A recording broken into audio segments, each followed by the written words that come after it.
Welcome to CivilNet.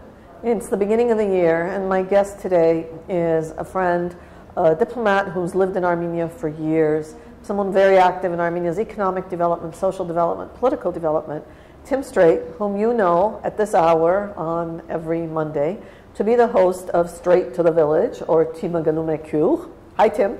Hey. Happy New Year. Thank you.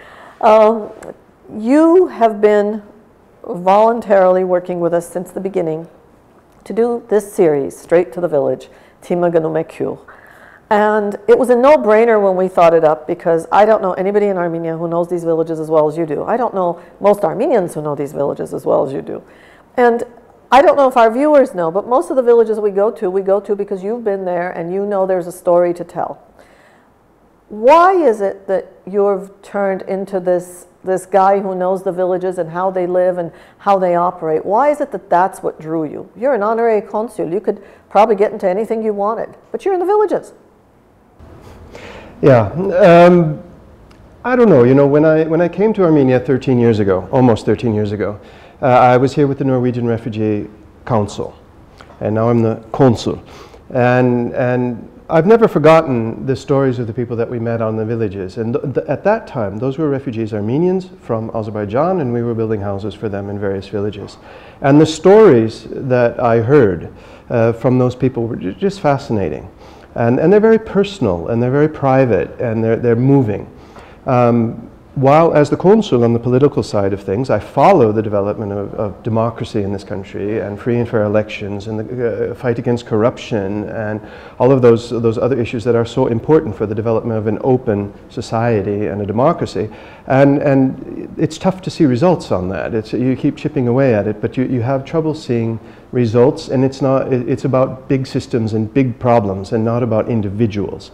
And so for me, being able to go to a village and sit in somebody's house and look at the carpets on their walls and drink their coffee is a personal experience, and each one of those people is different and has a different set of issues, and I love going out to the village. I do it as much as possible. You found ways to try to solve some of those very difficult local problems. Every time I'm with you when someone, a diasporan, somebody says, Mr. Straight, you've been in Armenia so long, you represent Norway, you represent Finland, you know these things, shall I help an orphanage? You usually say... I say don't. Not because I have anything against orphanages or orphans. I mean, that's a whole set of problems with the kids having their parents in the country, not able to take care of them, a whole set of problems. What I'm saying is what this country needs is not charity, not pity. What it needs is help to help itself. The old teach them how to fish instead of giving them fish sure. saying. We're not Chinese, but we should do that. Yeah, and so what we're doing is in this parallel to my television program, is this Handicrafts project, and they tend to overlap a little bit. And you've seen in a couple of the episodes, up in Spitak, for example, and so forth, that we talk about handicrafts in the Tima Ganumekyur show.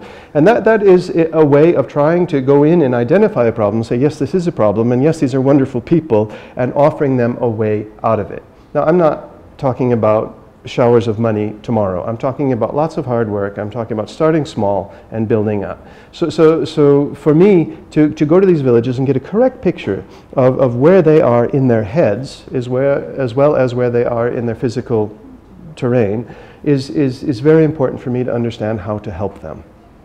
And in many ways, I think, as I watch you, that you're being an outsider who actually knows the situation on the ground, gives you the credibility to allow the villagers to listen to what you're saying and say, maybe he knows something.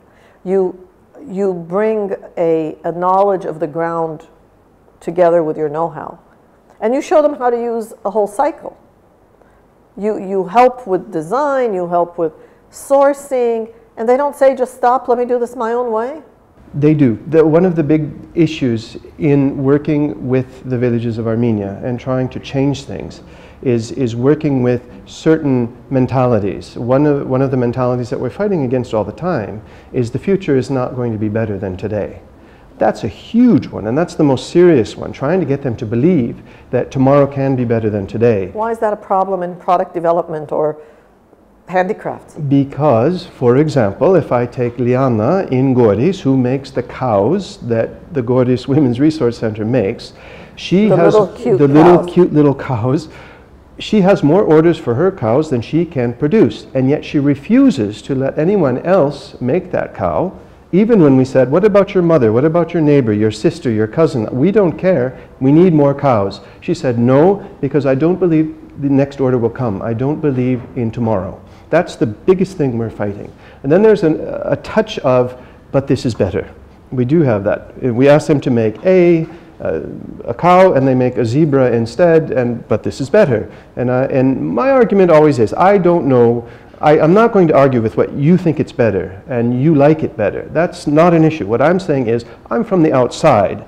The money that's going to pay for these products is on the outside. I know that market, so I do know more than you in that particular situation. Have you found that the willingness to learn to fish instead of be given fish has changed over the years? Is it become easier to say, okay, I'll help you, how? That is nestled in the issue of, that we started in the Handicrafts project, in Homeland Handicrafts, working with NGOs, for example, because that's where I come from, the NGO world. That was natural for me to start there, but we learned very quickly that we shouldn't be focusing on NGOs because of legal issues and being able to sell, but also on entrepreneurship, that NGOs depend on grants coming on the outside, and their idea of sustainability is the next grant. We're trying to get away from that. The world economy is going badly. We don't want a grant-based society. We want a work and earn your money-based society. And that's what we're working for. So we move towards the himnadrams, the foundations that can legally sell, and also private entrepreneurs. And more we are looking for those small minority of women out there who are actually entrepreneurs and just want to make money. Straight to the village, you've now gone to 50 villages, and we've shown our viewing public from around the world, which, by the way, is as much Russia and the United States as it is Armenia, which is very interesting. 50 different villages. We haven't gone to Sunik. And we always feel badly that we haven't gone to Sunik, and yet there's a reason why, on geography, time, weather. And at the same time, it's so typical, isn't it, that Sunik is the region that's cut off. But you work in Goris with the handicrafts. What are we going to do, what can we do to integrate that part of the country into the country? Personally, I think Sunik is beautiful. Sunik is gorgeous. Goris is a wonderful place. Mehri, Sisian, all of them, Kapan. But I think because there is a government plan, the tourism development plan for the national plan, the main and first priority for that plan is the development of the southern corridor, and that is Sunik. And so there's going to be economic opportunities for those people in handicrafts, in bed and breakfast, in other tourism, guiding, food, whatever. That's where the Datev... that's where the Tatev cableway is. Exactly, in Tatev. There's huge opportunities down there. There's got to be some training of the women how to participate in that.